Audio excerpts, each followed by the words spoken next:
El retorno del Standard Poor's 500 en los últimos 40 años ha sido del 8,74%. Es decir, que si hubieses invertido hace 40 años $10.000, ahora tendrías $282.000. Hasta el gran Warren Buffett en muchísimas ocasiones ha recomendado invertir en el Standard Poor's 500 y en muchas ocasiones también dijo que preferiría invertir en un fondo indexado al S&P 500 que invertir en su propia empresa. Esto ya veremos por qué es. Hasta hizo una apuesta que en un periodo de 10 años él batiría con el Standard Poor's 500 a cualquiera que lo retara invirtiendo en una cartera hecha con solo hedge funds. Luego veremos quién fue el insensato que aceptó el reto. Quédate hasta el final del vídeo porque te voy a mostrar por qué la inversión pasiva en muchos casos tiene más rentabilidad que un fondo de inversión. Te voy a mostrar la apuesta de Warren Buffett y finalmente te voy a dar un ejemplo de cómo se puede batir al mercado con la inversión activa. Es decir, te voy a mostrar un ejemplo de lo que es una posible multibagger. Pero ¿qué es esto de la inversión pasiva? Para el que no lo sepa, es básicamente comprar y mantener un activo. Se hace con índices, por ejemplo con el Standard Poor's 500, con el MSCI World o con el Russell 2000. El retorno aproximadamente de este tipo de inversión pasiva, si lo haces indexándote al Standard Poor's 500, es aproximadamente de un 10% anual. Esto con el pasar de los años es muchísimo dinero, aunque al principio no lo parezca. Gracias a la magia, claro está, del interés compuesto. Para acceder a estos índices puedes hacerlo a través de un ETF o de un fondo indexado. En este vídeo de aquí veíamos cuál es la diferencia entre uno y otro, para que veas cuál es el que más se puede adecuar a ti. Y una de las ventajas principales de este tipo de inversión pasiva son las bajas comisiones que tienen este tipo de vehículos, ¿no? Tanto los ETFs como los fondos indexados. Warren Buffett ha recomendado en muchísimas ocasiones la inversión pasiva porque en muchísimas ocasiones la inversión pasiva bate a los fondos de inversión, a los hedge funds. Es decir, que si te indexas al Standard Poor's 500 vas a tener un retorno mayor o es muy probable que tengas un retorno mayor en el largo plazo que si te pones a invertir en una cartera diversificada de hedge funds. En esta gráfica de aquí vemos cómo la inversión pasiva en el largo plazo obtiene más retorno que la inversión activa. Warren Buffett, por su parte, en una reciente entrevista, indicó lo siguiente. Lo principal es estar a bordo del barco. Puedes hacerlo bien si solo tienes un grupo diversificado de acciones. Las acciones estadounidenses son mis preferidas para mantener durante al menos 30 años. Y Warren Buffett prefiere acciones americanas porque las empresas americanas son las más rentables que hay, son las que empujan el Standard Poor's 500 hacia arriba. No es porque sea un patriota y él solo invierte en Estados Unidos. Si comparamos, por ejemplo, con el IBEX 35, que es el índice español, pues vemos cómo ha estado lateral los últimos 10 o 15 años. Es decir, no se ha ido a ningún lado. Y vemos cuál es la diferencia que hay entre el Standard Poor's 500 y el IBEX 35. Lo mejor es dejar ir el dinero invertido y no mirar las acciones, no mirar las noticias y no mirar nada. Y dejarlo así durante mucho tiempo. Esto es así porque en el corto plazo las acciones tienen volatilidad, pero en el largo plazo las acciones de buenas empresas siempre tienden a crecer. Antes de entrar en la apuesta de Warren Buffett, para el que no sepa lo que es un hedge fund, es un fondo de inversión activa, pero suele tener cobertura, suele tener cortos y además suele ser un fondo de inversión muy grande. Dependiendo de lo grande que sea el fondo, va a tener mayor o menor retorno de cara al inversor. También dependerá de lo bien y lo mal que lo haga, ¿no? Pero si el fondo es muy grande, no va a poder dar al inversor un retorno muy grande. Luego explicaremos por qué. Ofrecí públicamente apostar $500.000 a que ningún profesional podría seleccionar un conjunto de al menos 5 hedge funds que durante un periodo prolongado igualaran al Standard Poor's 500. Hubo un tío que aceptó la apuesta y este tío fue Ted Seitz. Este tío fundó un fondo que se dedicaba a invertir en hedge funds, es decir, un fondo que se dedicaba a invertir en fondos de inversión, en fondos hedge funds. Para la apuesta de Warren Buffett había seleccionado 5 fondos de inversión, 5 hedge funds, y este fue el resultado, que como veis en ese periodo el Standard Poor's 500 batió a esos 5 hedge funds y le dio un repaso impresionante.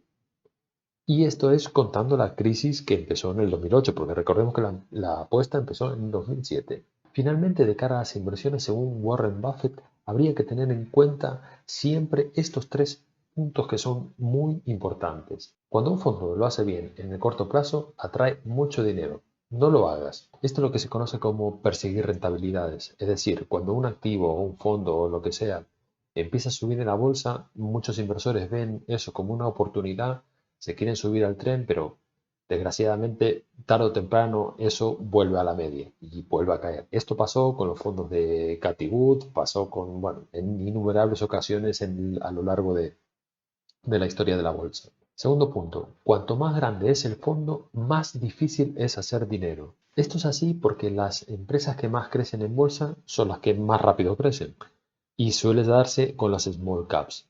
Un fondo cuando es muy grande, comprar toda una small caps a lo mejor supondría un 0,01% de su portafolio, lo que sería algo casi ridículo. Entonces no puede invertir su dinero en small caps, tendría que irse a las big cap, es decir, a las que están en el Standard Poor's 500.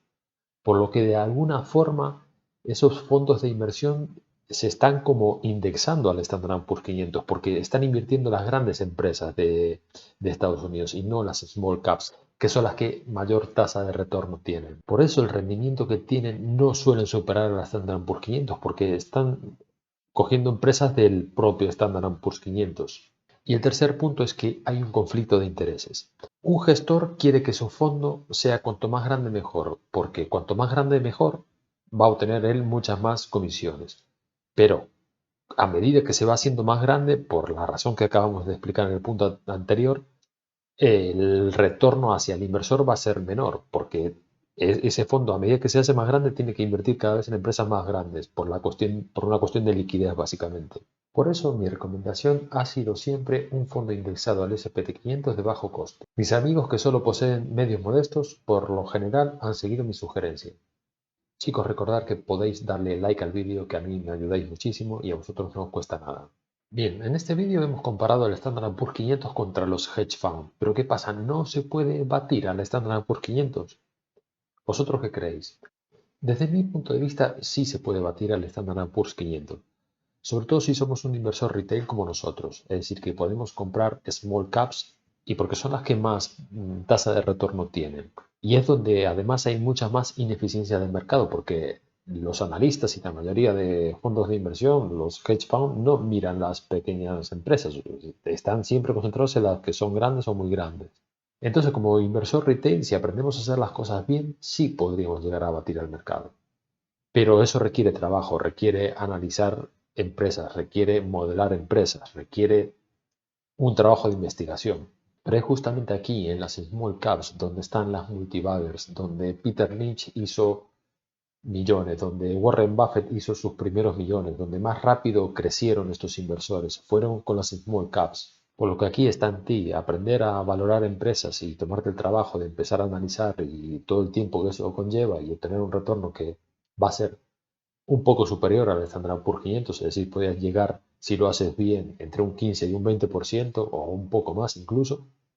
O, por el contrario, prefieres pasar del tema, indexarte al Standard Poor's 500 y te despreocupas de... Y eso va generando capital en largo plazo, pero claro, a menor ritmo que si te tomaras el trabajo de analizar y escoger acciones tú mismo. Un ejemplo de multibagger, por ejemplo, podría ser Globan.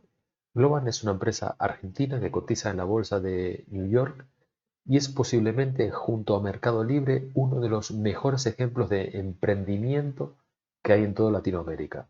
Es una empresa líder en servicios IT, e-commerce e inteligencia artificial y ofrece muchos productos relacionados con estos temas. Las ventajas competitivas que tiene este tipo de empresas y sobre todo Globan es atraer al mejor talento, tanto de ingenieros como de programadores, porque realmente es con ese capital humano lo que les permite crecer al ritmo al que están creciendo y evidentemente una directiva alineada con los intereses de la empresa. La empresa posee 25.000 empleados, crece a un ritmo de 25% por año y está presente en 18 países. Estamos aquí en Ticker, ¿vale? Vamos a ver una de las cosas fundamentales que hay que ver siempre que queremos mirar una acción es cómo de bien o cómo de mal se ha comportado la bolsa, ¿vale?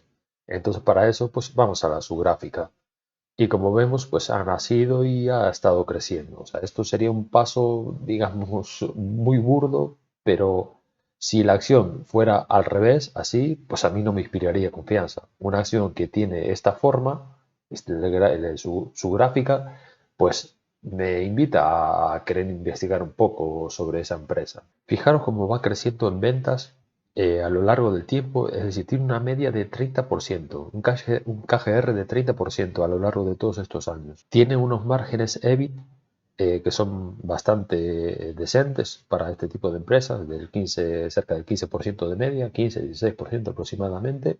Y como vemos aquí, el beneficio por acción, que esto es lo que va a determinar el precio de la acción, eh, vemos cómo van creciendo año tras año, y ha estado creciendo más o menos a un ritmo, ya contando las estimaciones para el 2023 y 2024, del 25%. Si nos vamos a Valuation, vamos a ver el PER a lo largo de todos estos años y cómo le ha afectado la caída, la corrección que hubo este año, ¿no? Que ha puesto un poco las cosas en su sitio. Una empresa que crece a un 25% al año más o menos, un PER justo sería cerca de de 30 veces beneficios. Vemos como en la actualidad pues está más o menos a un 31, 32, bueno, anda por ahí. Pero sin embargo, si nos vamos a un año vista, es decir, a inicios de año, a poner un año, vemos cómo llegó a estar, esto fue en diciembre de 2021, llegó a estar a 73 veces beneficios, lo que es una verdadera salvajada lo caro que estaba en esa época, ¿no? Por eso ahora las cosas están en su sitio, es decir, las empresas tecnológicas más o menos están a su precio justo. Fijaros además, bueno, aquí marca que su PER medio fue de unas 40 veces beneficios, pero también puede estar desvirtuado por este pico aquí de 2020-2021.